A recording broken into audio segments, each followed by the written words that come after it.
La muerte y la resurrección de Jesucristo. Lección 2.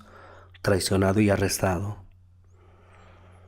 Jesús fue arrestado sin motivo alguno, únicamente porque sus enemigos lo querían fuera de allí. Él pudo haber huido y esconderse fácilmente, pero en vez de eso se fue tranquilamente a encontrarse con los soldados que habían venido a arrestarlo. Lo hizo porque deseaba morir por nuestros pecados. Pero Jesús no dejó que nadie pensara que era solo un prisionero más. Probó que tenía el control de todo lo que estaba sucediendo. En esta lección veremos eso una y otra vez. Al final de esta lección usted podrá decir lo que hizo cada uno de los seguidores de Jesús cuando fue arrestado, decir cómo demostró Jesús que tenía el control de su arresto y decir cómo mostró Jesús el significado de la verdadera grandeza. El jueves en la noche, Jesús regresó a Jerusalén, pues deseaba compartir la cena de Pascua con sus 12 discípulos. Incluso estos fieles seguidores deseaban que Jesús fuera un rey terrenal. Se sentaron a comer discutiendo sobre cuál de ellos sería el más grande en el reino de Jesús. Jesús los escuchó por un rato y luego se levantó, enredó una toalla a su cintura y lavó los pies de sus discípulos. Esta era una tarea que usualmente se le encomendaba al esclavo de menor rango de la casa. Jesús les dijo que había hecho eso para darles una lección, que la verdadera grandeza está en servir a los demás. Él iba a hacer lo mismo al dar su vida por los pecados del mundo. Aun cuando era la gran noche de celebración, Jesús estaba muy preocupado. Finalmente les dijo a sus discípulos que uno de ellos lo traicionaría, o sea que lo iba a entregar a sus enemigos. Cuando esto suceda, les dijo Jesús, el resto de sus discípulos huirían y se esconderían de él. Uno de ellos, Pedro, le negaría 3 veces. Los discípulos se horrorizaron con excepción de Judas Iscariote. Judas era el traidor.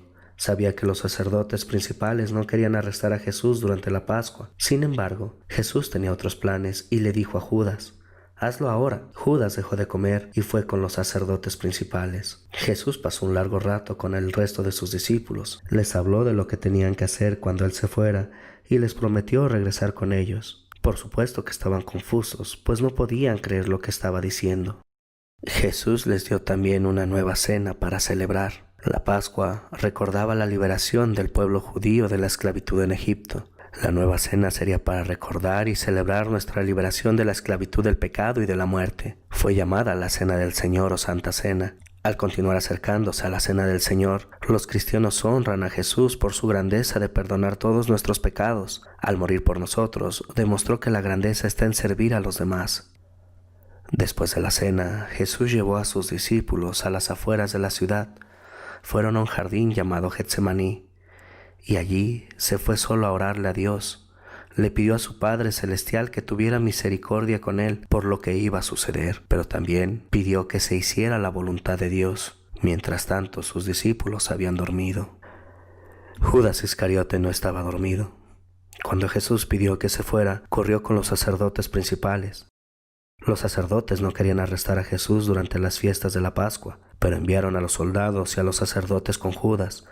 Judas sabía dónde iría Jesús. Condujo a una turba de guardias y de sacerdotes a arrestar a Jesús. No quería que por la oscuridad fueran a capturar al hombre equivocado. Así que se puso de acuerdo con ellos para hacerles una señal. Iría donde estaba Jesús y los saludaría con un beso traicional. Jesús vio que la muchedumbre se acercaba. Despertó a sus discípulos y fue a encontrar a sus enemigos. Judas llegó y lo besó. Jesús le preguntó, Judas, ¿me estás traicionando con un beso? Entonces se dirigió a la muchedumbre y les preguntó, ¿a quién buscan? Y respondieron, a Jesús Nazareno. Jesús les dijo, yo soy. Y con ellos estaba también Judas, el que lo entregaba.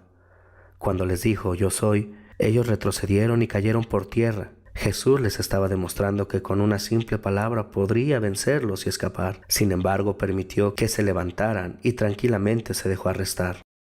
Pero Pedro, su discípulo, no estaba preparado para lo que estaba sucediendo. Sacó una espada y comenzó a hacerla virar. Cortó la oreja de uno de los hombres antes de que Jesús pudiera detenerlo. Jesús sanó al hombre y ordenó a la muchedumbre que dejara ir a sus discípulos. Los discípulos corrieron y se escondieron, tal y como Jesús había dicho que lo harían. La muchedumbre se llevó a Jesús de regreso a Jerusalén.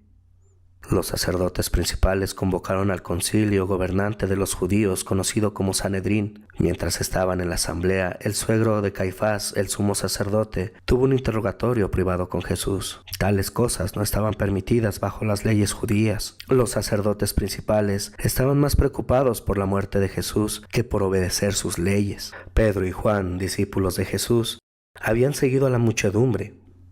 Se encontraban en el patio fuera del palacio del sumo sacerdote. Era una noche fría y muchos de los sirvientes estaban parados alrededor de una fogata. Pedro se les unió. La gente preguntó 3 veces si era un seguidor de Jesús y 3 veces lo negó o dijo que no conocía a Jesús. Tal y como Jesús lo había predicho. Después de la 3ª vez, cantó el gallo. Era un poco antes del amanecer. Jesús estaba en el patio y vio a Pedro. Pedro se sobrecogió de tristeza y se alejó. Finalmente, Jesús fue llevado a juicio. Los sacerdotes principales reunieron una cantidad de testigos para que mintieran sobre Jesús. Creían que estos falsos testimonios lo condenarían, pero desafortunadamente para sus planes, los testigos falsos no se pusieron de acuerdo en sus testimonios. Jesús permaneció en silencio todo el tiempo. Todos sabían que si no lograban que 2 testigos se pusieran de acuerdo, Jesús tenía que ser liberado. Finalmente, Caifás, el sumo sacerdote, puso a Jesús bajo juramento y le preguntó: ¿Eres tú el Hijo de Dios? En este momento, Jesús pudo haberse salvado. La ley judía decía que no tenía que contestar a una pregunta que lo condenara, pero Jesús quería ser condenado. ¿De qué otra forma iba a morir por nosotros? Él no mentiría. Sí, lo soy, contestó. El Sanedrín condenó a Jesús por el delito de insultar a Dios, alegando ser su hijo, y fue sentenciado a morir. Entonces los soldados que lo habían arrestado, junto con algunos de los sacerdotes, comenzaron a escupirlo y a pegarle y a burlarse de él.